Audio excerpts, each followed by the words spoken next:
Hey guys, and welcome to this new, very interesting series.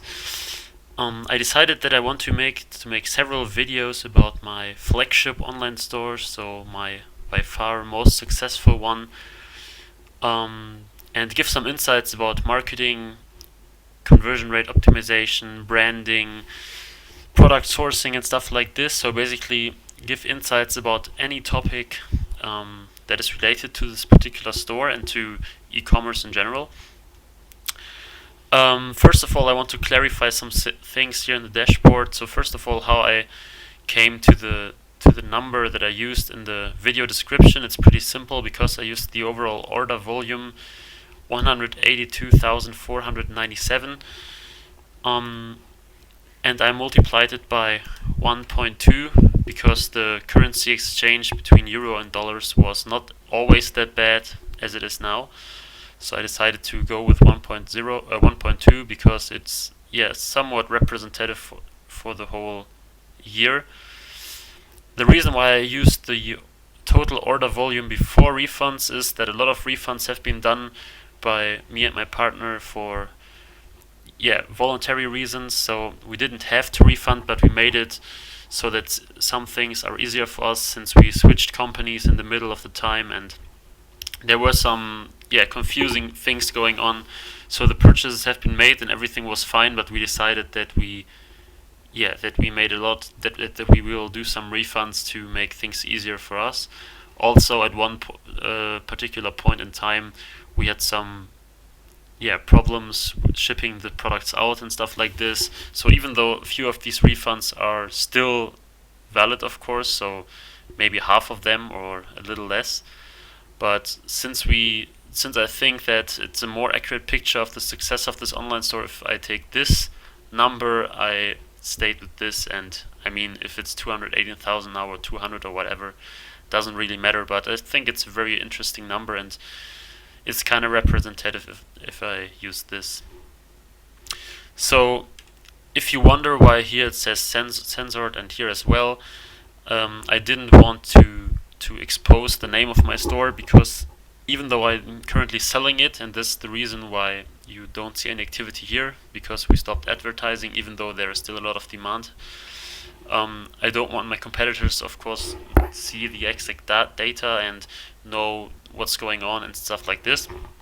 So using the Chrome developer tools right here, I basically put the numbers, put the text out.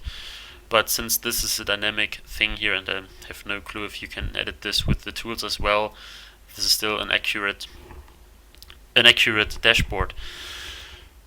So the two things I want to discuss today before I go on with stuff like marketing and sourcing in the next video, so make sure that you subscribe if you want to follow the series. The two things that I want to discuss today are first stuff related to the niche, how I found it, and how I decided to stick with this particular niche, and then in the second part, a mindset related to maintaining a long-term online store like this one. Since I've been the point where I decided to do this was back in August, I think. So like soon 1.5 years. I've been doing e-commerce for some more time, but this particular store also soon 1.5 years.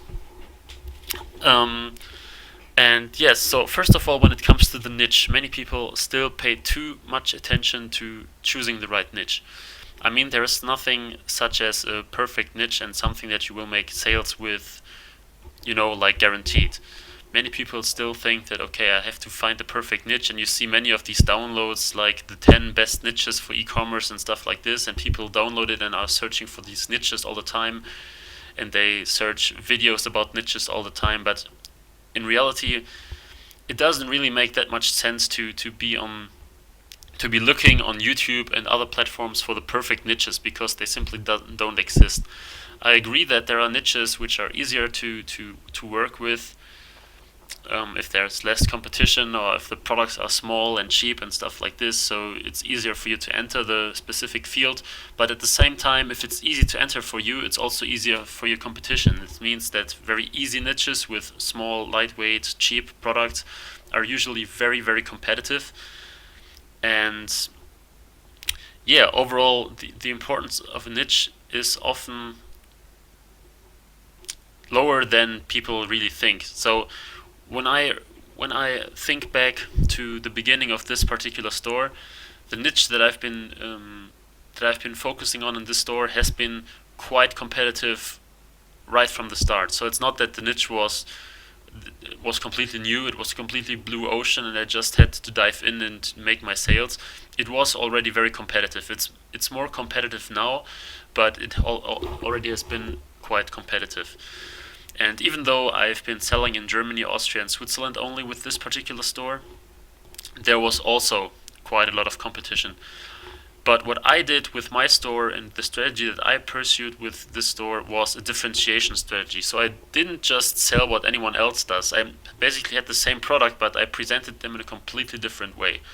So instead of just using the wholesale price, putting on some 20, 30, $50 or whatever, or maybe even 100, I completely redesigned the way I want to sell this. So I had a very qualitative store. I had great services. I had awesome product presentation.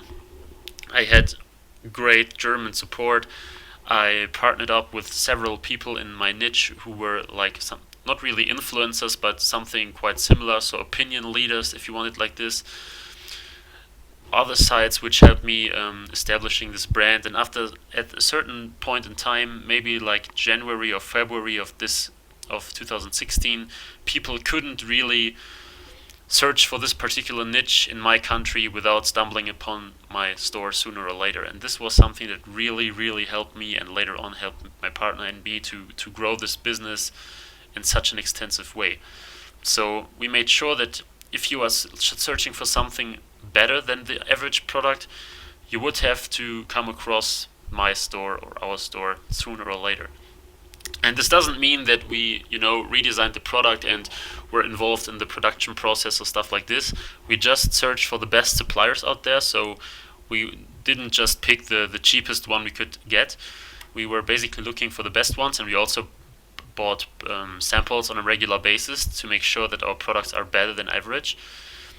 But we combined this with, like I said, a very, very extensive branding effort. So we made sure that we appear everywhere where you can get to know something about our brand, that we appear consistently, and that we always show ourselves in the best light. And we always followed this very, very coherent pattern. And this is something I will talk about future videos as well, because branding is very important, especially with more and more people entering the dropshipping market and selling all kinds of products in a very, very easy and fast way. It's more and more important to build a brand so that people recognize you and that they visit your store instead of others.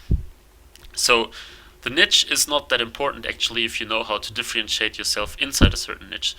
So of course it's always nice if there's some demand in the specific niche, because if you have zero competition, it usually means that there's also zero demand in this niche. Of course, there are always exceptions, but yeah, usually you should search for, the middle. So competition is not always that bad because it shows you that there is some demand in the market, but too much competition is also bad because, you have harder time selling. But no matter if there's a lot of competition or medium competition, since you don't have a big budget, the differentiation strategy usually is the only thing you can do, because you can't offer cheaper prices since you don't buy like thousands or 10,000s of products in bulk so that you can give discounts and stuff like this. You most of the time have to focus on a differentiation strategy, whether it's on the marketing level, on the branding level, on the service level, on the presentation level, or whatever level you could think of. And another thing is that we constantly monitored what was happening in our specific niche. So many people just step into a niche and then, just seeing it as a side project, opening the store and then once a week checking their Shopify balance to see how many orders came in. What we did is we constantly monitored the whole niche. So we were knowing immediately when something new was going on, and then we could decide if we have to react to this, like with a discount, with a restructuring of some products or whatever. We just offered a handful of products, basically just some variations and stuff like that, but still we could react to, like shifting demand and put some variation out and put another one in and change the prices and adjust them and stuff like this. So we constantly monitored the whole thing, and this was how we could manage to get such a constant flow of sales. I mean, like I said before, sales recently dropped because we stopped advertising since we want to sell the whole thing. It takes too much time, and I encountered some more promising niches and more promising businesses, so I decided that I want to sell this whole thing, even though it was a great business. But yeah, so this is about the first part, about niche and what we did to find this niche, and basically how we came to stepping into an already competitive niche. The second thing is more like an attitude thing, because it's persistence. Many people step into new niches, new stores, and if they don't get sales after 1 or 2 weeks, they step out, try a new one, basically turning their store off and trying the next thing. But the truth is that in many times you can just see if the store would have been successful if you tried for a longer period of time.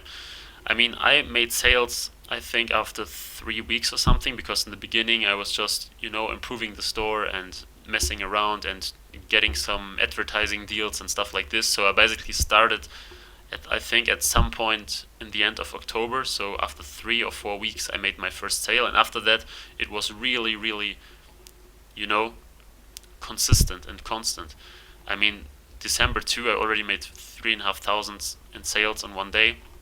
And as you can see, the products were very expensive, so it's even harder to sell them, because someone is less likely to pay like $500 or $600 for a product than someone for a $10 product. So we even had to focus more on branding, on trust, on reliability and stuff like this. So it was a really tough business, but yeah, if you really are persistent and you kind of know what you're doing, or you know your target group, or you experience all these things and you improve over time, it's very possible to stand out in a certain niche and make money, even though many people say it's a competitive one. And this is the second part of this first video of the series. It's persistence and the personal attitude towards the whole business, because you can't see it as too easy. I also made another video about the 95%, about the top 4 reasons why 95% of all Shopify store owners fail, and this is definitely one of them. They think the whole business is too easy and they drop it too fast because they couldn't get any sales. But obviously, doing this, you will never see if your store would have been successful at some time if you really focus on it and if you really improve the business. So yeah, I'm sorry that I couldn't show you the store itself, like I said, for competition reasons and stuff like this. So I hope you could still learn something, even though you were just looking at my dashboard on a very static way. I also can't scroll down because then you see my products and so on. So yeah, I'm sorry. I hope you still found it helpful. And in the next videos I will be talking about marketing, about the branding behind this, about advertising channels, about how we source the product. I also made an Alibaba sourcing video yesterday, but there will be a lot more to come. So if you want to follow the series or want to follow e-commerce tips and interviews and so on in general, make sure to subscribe to the channel, the Ecom Project, and yeah, see you next time.